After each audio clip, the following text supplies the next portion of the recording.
never before has 3 points is 3 points ever been a better time to use that expression.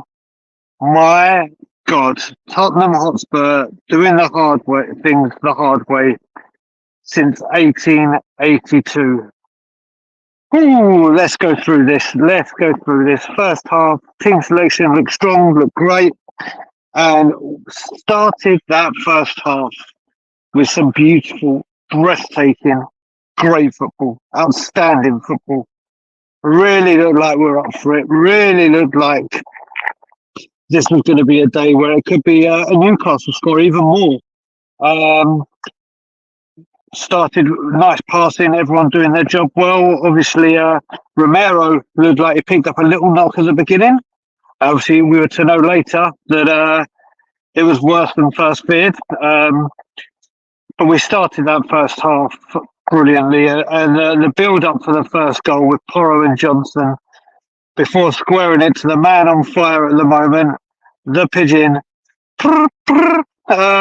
Richarlison able to stab home the opener, and you just had that feeling that this was going to be a game over by first half, a game that we were going to just dominate and see pure Ange ball at its finest.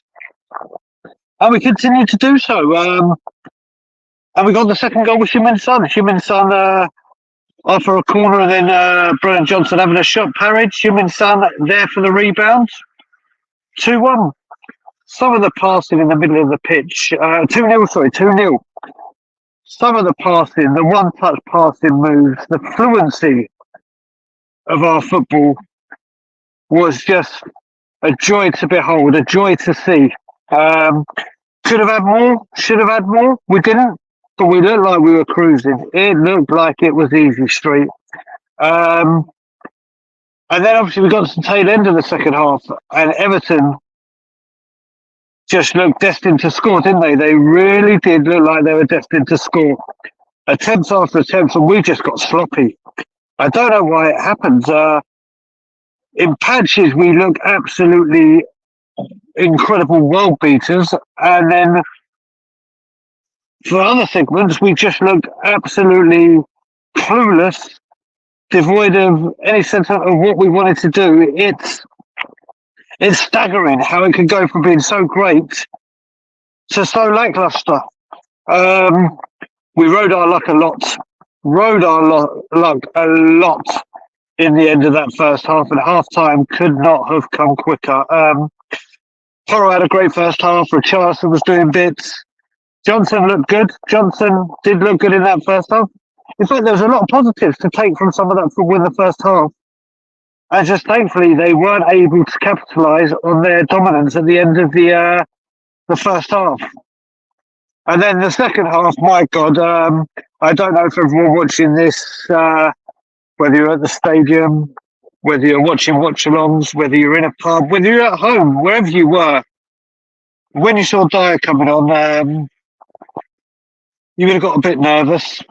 And then when you saw who he was coming on for, Romero, you would have thought even more, oh no, here we go. I was actually sitting with an Evertonian, and I said, do you know what? I think there's more chance of you going 2-1 and 2-2 than us going 3 or 4-0 with that backline. And boy, did we ride our luck in that second half. That second half was sloppy at best. I put a tweet out halfway through the second half saying, do you know what? Without Romero or Van de Ven in that, at least one of them in defence, the fear it causes throughout our team and the panic and the confidence is there for all to see. Don't get me wrong, we looked sloppy at the end of the second half with Romero, but it's a different kettle of fish without him or without Van de Ven, and that got shown in the second half quite evidently. So many opportunities Everton had. I think Ben Davies again had a good game. A few opportunities or a few episodes where he looked a little bit shaken or a little bit nervous, but overall I think he played well. Højbjerg, I'll talk Spurs first. Højbjerg coming on. I think he does brilliant coming on from the bench when he does. I think he does an absolute incredible job. And he did that again with vital times, killing the game, slowing it down, but also that extra body that will run the extra mile, because Everton were full of running today, full of running. And chance after chance after chance started coming to Everton's way. First of all, I've got to, I'm going to be fair and be honest here. VAR again has played a blinder for us, because for me that is a goal all day long for Everton. A goal all day long. If we're looking at now the Wolves game that people are referring with I think it was Sufel that just absolutely elbowed and flattens the Wolves player. That wasn't deemed as a foul or bookable or red card offence. Well, that was a pantomime goal. With the Christmas pun for how Emerson went down. For me, I don't know how other people feel, that should have been 2-1. And we rode our luck, That left-hand side was exposed. The right centre-back side was exposed. It was Eric Dyer there. Listen, he made one great block, which led to them scoring the goal that they got. Fully deserved. I have to be honest, fully deserved.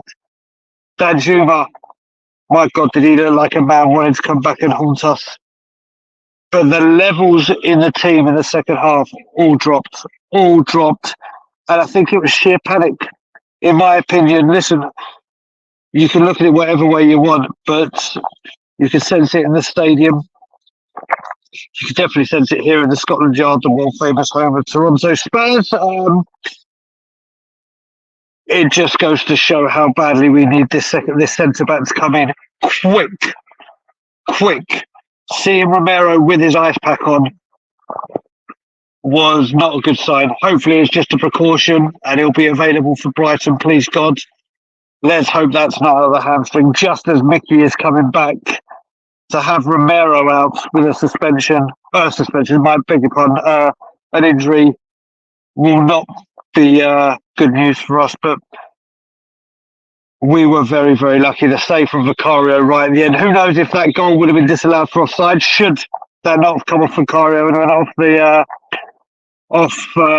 underside of the bar, and Vicario hadn't got his knees ties to it, whatever you want to say. We are very, very lucky today. We got the 3 points, and that's all that matters. But in that second half, boy, some of our passing was sloppy going forward. Really was sloppy going forward. But we looked so exposed. And then there's a person I do want to give a very special mention to. The guy's probably got 6 sets of lungs, and that's Pape Matasar, who just eats grass up all day. He was mammoth today. He was everywhere. He does all the hard work. He covers every blade of grass. What more is there to say? We are very, very lucky. It's 3 wins back to back, but this was less than convincing. And taking points when you look not your best is what's important. We're now 3rd in the league, I believe, 3 points off the filth. We're about to play Liverpool. One of those teams at least will be dropping points. And we move on. We move on to the next game. 3 points, as I said, is 3 points. 3rd in the league before Christmas, or 3rd in the league at Christmas, should I say. Harry Kane sold. Injuries, suspensions. Tottenham Hotspur are ending 2023 in a much better place than even I thought we would be.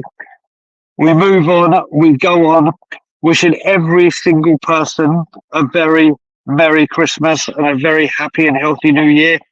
Tottenham on tour will be back with anger management, where we will dive deep into we'll take a deep dive, shall I say, into the analysis of that game in more depth. So anger management, 9:30 UK time tomorrow, to give a further in-depth